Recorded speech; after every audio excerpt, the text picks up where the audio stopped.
Seja muito bem-vindo, seja muito bem-vinda à Academia do Relacionamento. Eu sou Caroline Lemos, psicóloga, especialista em relacionamento e trabalho na área de reconstrução de relacionamento.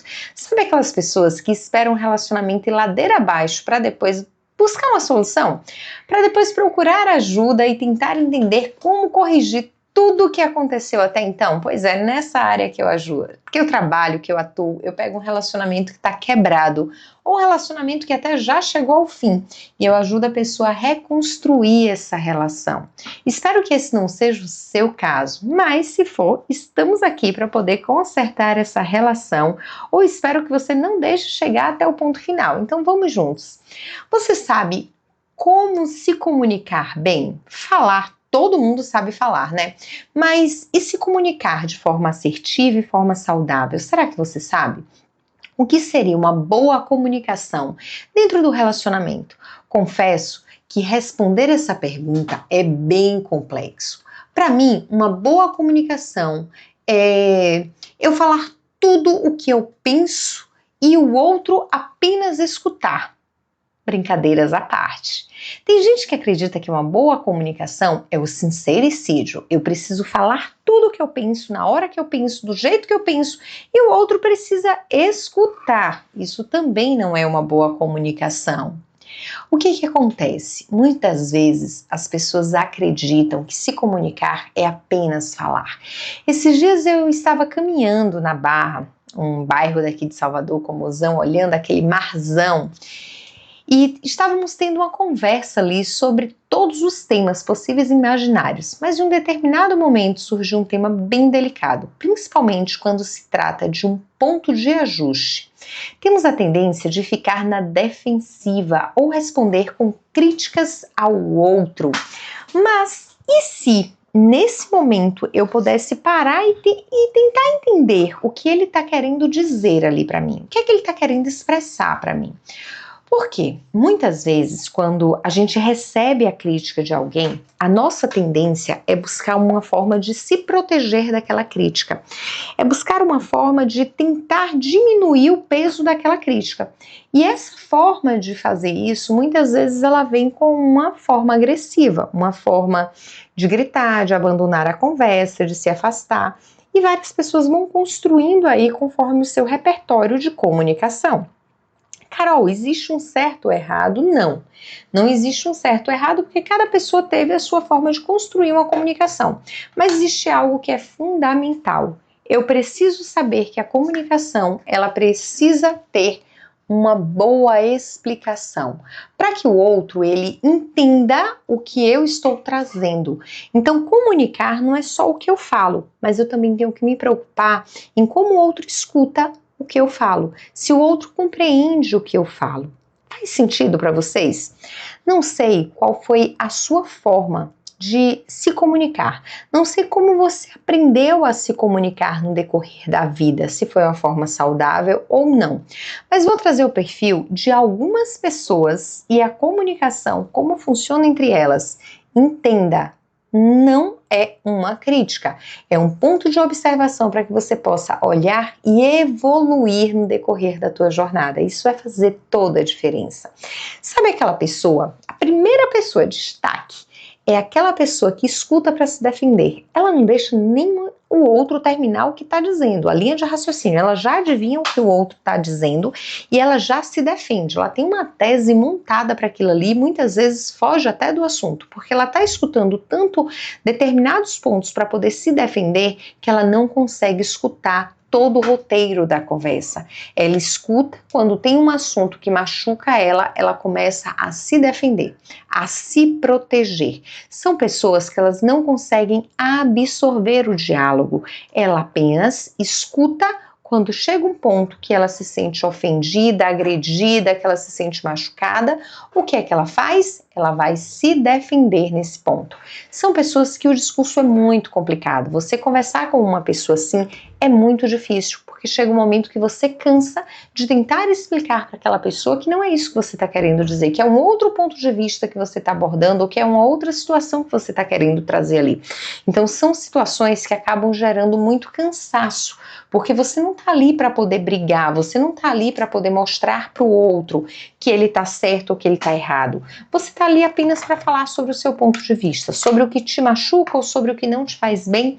E aí entra um ponto da comunicação que é muito comum, tá? Eu não estou muitas vezes aqui para poder escutar o outro. Eu estou aqui para poder defender o meu ponto de vista e entender como eu me sinto dentro da situação. Mas como o outro se sente mesmo dentro dessa situação? O segundo tipo de pessoa, eu não sei se vocês conhecem alguém assim, é aquela pessoa que escuta pela metade.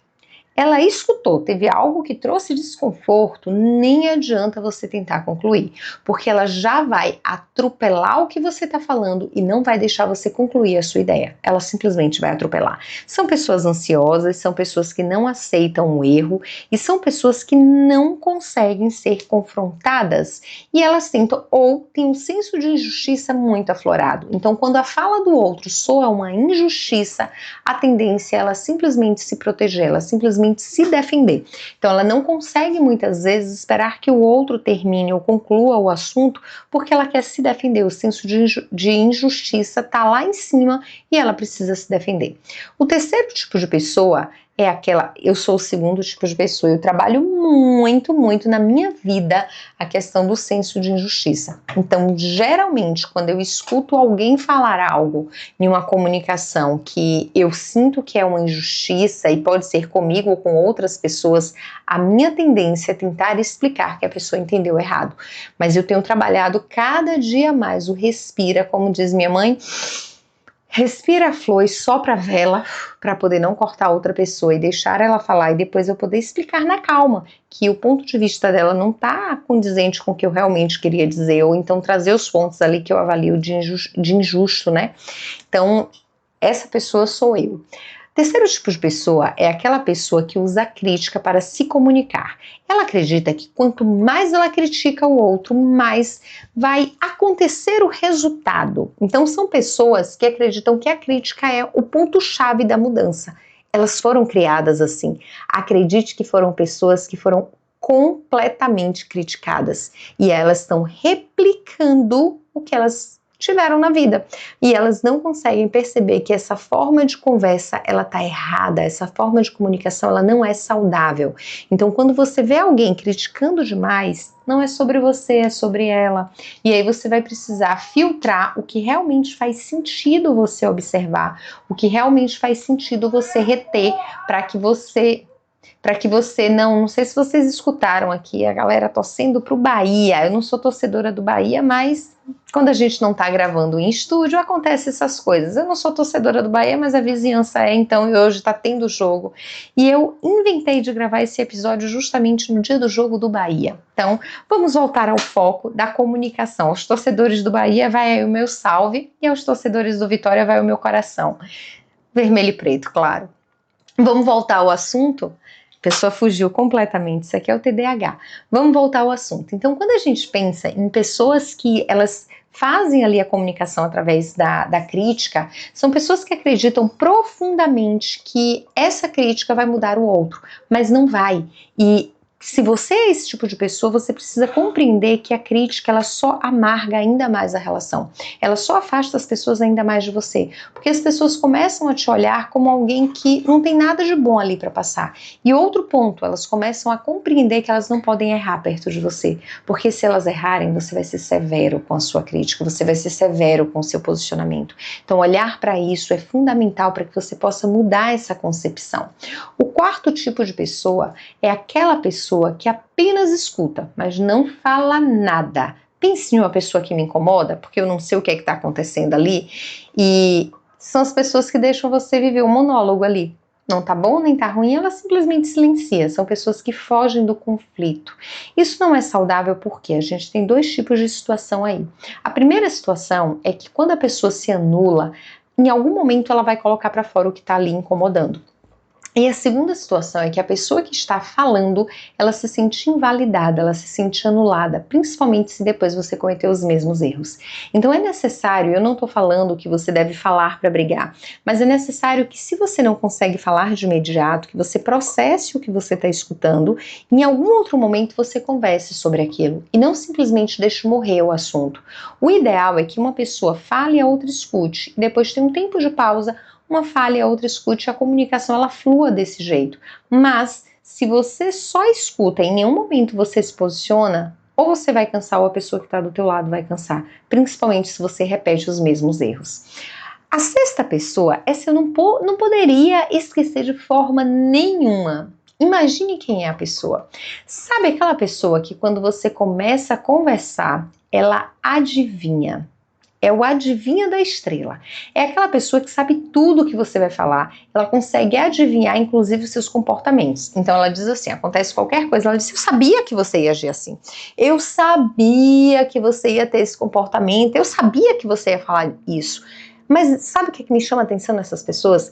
Elas sabiam tanto como seria o comportamento do outro, mas elas poderiam evitar que o outro tivesse determinado comportamento se elas não falassem determinadas coisas, ou se o comportamento delas seria de evitar tocar em feridas para que aquela pessoa se comportasse daquela determinada forma, perdesse o equilíbrio emocional ou até mesmo entrasse em uma discussão. Então, quando você sabe o que o outro vai falar, ou quando você tenta adivinhar o que o outro vai falar, você está invalidando o outro.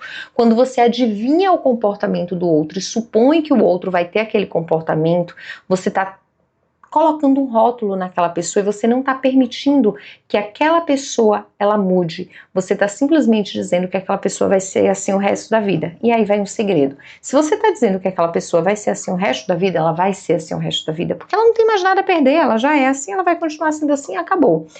A sétima e última pessoa da nossa conversa é aquela pessoa que invalida o sentimento do outro e usa a sua experiência como modelo padrão.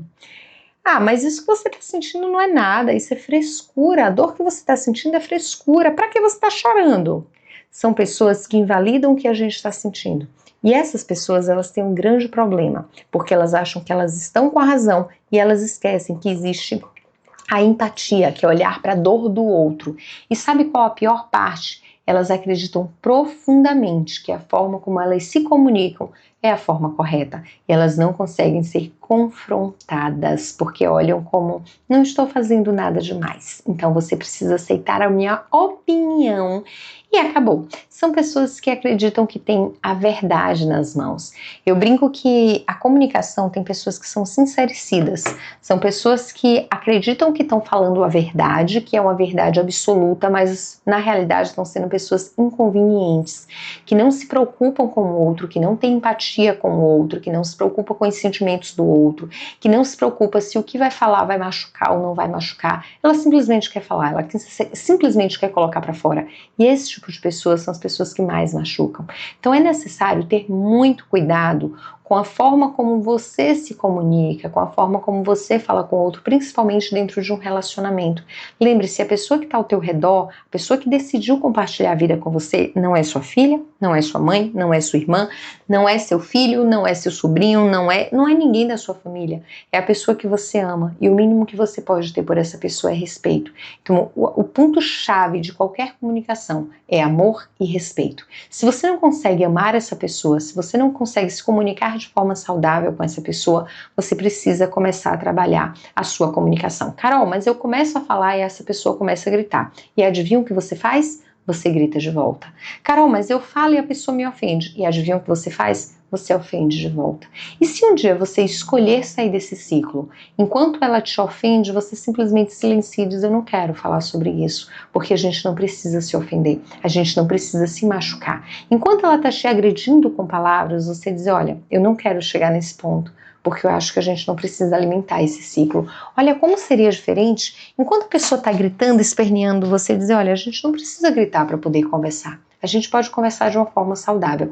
Olha como seria diferente se você escolhesse ter um comportamento, se você escolhesse se posicionar saindo do ciclo de conflitos. Mas sabe o que é que você espera? Que a outra pessoa saia. Enquanto a outra pessoa não sair, você também não sai. E aí o casal entra em um cabo de guerra. E esse cabo de guerra, quem mais perde é o relacionamento. Se esse conteúdo fez sentido para você e te ajudou de alguma forma, aproveita para deixar o seu gostei, avaliar o canal com as estrelinhas, agora dá 5 estrelas aí. Aproveita também para deixar sugestões para as próximas pautas e não esqueça de se inscrever no canal. Assim, você vai receber todo o conteúdo que for postado aqui semanalmente. Um lindo final de semana para vocês, beijos no coração, fiquem com o Papai do Céu e vou estar sempre aqui torcendo por vocês. Que Deus abençoe, um lindo final de semana. Beijos!